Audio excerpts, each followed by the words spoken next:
जब मैं 19 साल की थी तब मेरे दोस्त मुझे अपनी सेक्स की कहानियाँ सुनाया करते थे, लेकिन मैंने कभी सेक्स एक्सपीरियंस नहीं किया था, जिस कारण मैं बस सुनती रहती थी। लेकिन मेरे 19वें बर्थडे पर मेरे दोस्तों ने मुझे वाइब्रेटर गिफ्ट कर दिया।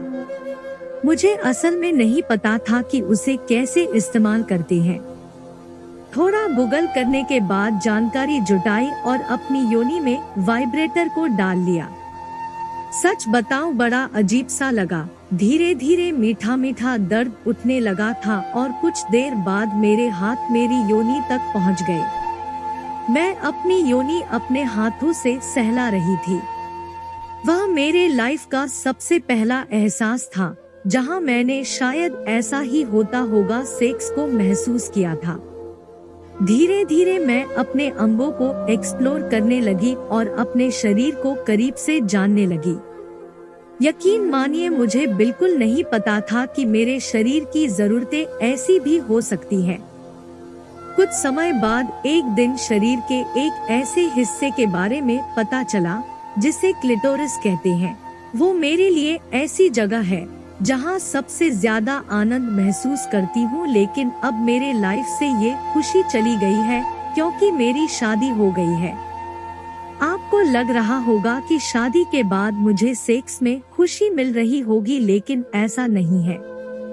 मेरी शादी 22 साल की उम्र में हो गई थी। हर लड़की की तरह मैं भी एक्साइटेड थी, लेकिन मेरी खुशी कुछ दिन में ही गायब हो गई। चूँकि मेरे पति की उम्र मुझसे 5 साल ज्यादा है, इसलिए हम दोनों के बीच वो तालमेल नहीं है जो एक कपल में होनी चाहिए। मैं अपनी इच्छाएं उनसे कह भी नहीं पाती क्योंकि उम्र का इतना लंबा फासला होने के कारण अच्छा नहीं लगता उनसे ये सब कहना। अब मेरा वाइब्रेटर भी मेरे साथ नहीं है। रात को सेक्स तो होता है, लेकिन वो मेरे शरीर को नहीं समझ पा रहे, जिस कारण मुझे जो ऑर्गास्म वाइब्रेटर से महसूस होता था वो अब नहीं होता। वो बस अपना लिंग मेरी योनि में डाल देते हैं और कुछ समय बाद हमारा सेक्स खत्म हो जाता है, जबकि मैं चाहती हूँ कि वो मुझे सहलाए, मेरी योनि को सहलाए, मेरे स्तनों को चूमे, लेकिन ऐसा कुछ नहीं होता और मैं बस आहें भरती हूँ। जब मैं वाइब्रेटर इस्तेमाल किया करती थी तब मैं अपने शरीर की जरूरत को समझकर खुद को खुशी देती थी, लेकिन अब यौन उत्तेजना और यौन सुख मुझे महसूस ही नहीं होते। काश मेरे पति की उम्र मेरे हम उम्र होती तो वो शायद मेरी जरूरतें और इच्छाएं समझ पाते और शायद मैं भी खुलकर बोल पाती, लेकिन बेड पर केवल उनकी ही चलती है।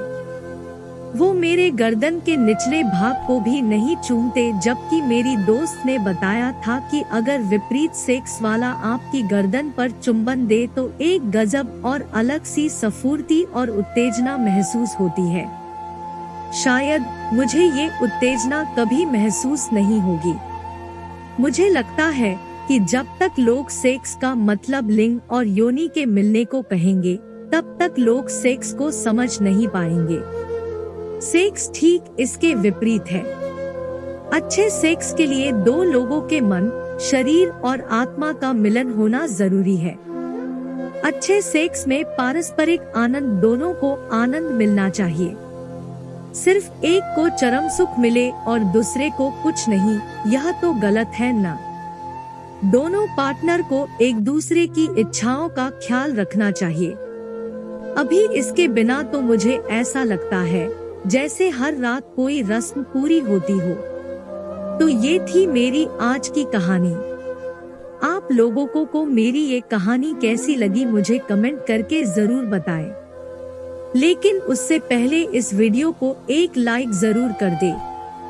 और अगर आप हमारे चैनल पर नए हैं तो हमारे चैनल को सब्सक्राइब करके नोटिफिकेशन बेल जरूर दबा ले, ताकि आपको हमारे आने वाले वीडियोस की अपडेट सबसे पहले मिलती रहे।